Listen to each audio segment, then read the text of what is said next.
So cut up ready for breakfast. I'll just stir fry these ones. Potatoes, onions, and green and red peppers. And then I'll just put salt and black ground pepper.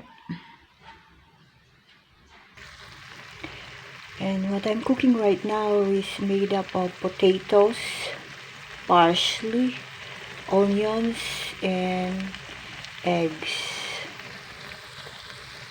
This is my omelet this morning.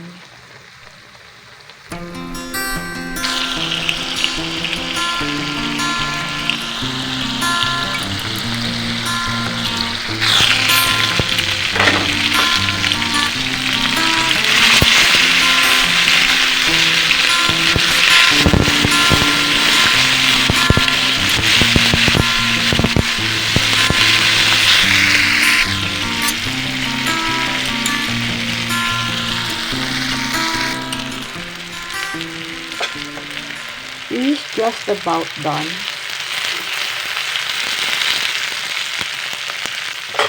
I'm taking it out. Next, I'm going to fry the rice in garlic, olive oil, and butter.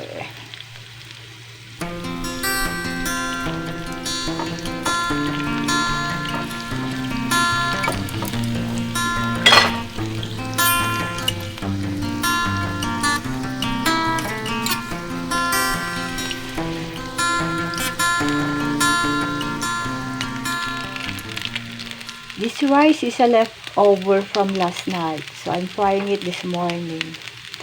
I mixed red and white rice to arrive at this. In a little while, I'll be adding liquid seasoning. Okay.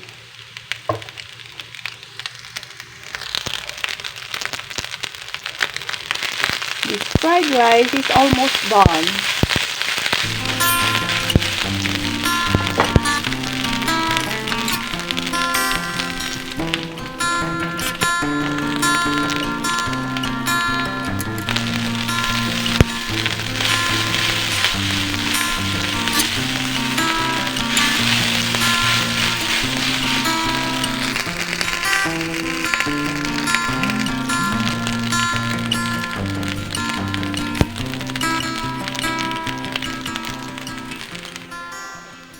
Alright, I've finished cooking our breakfast this morning.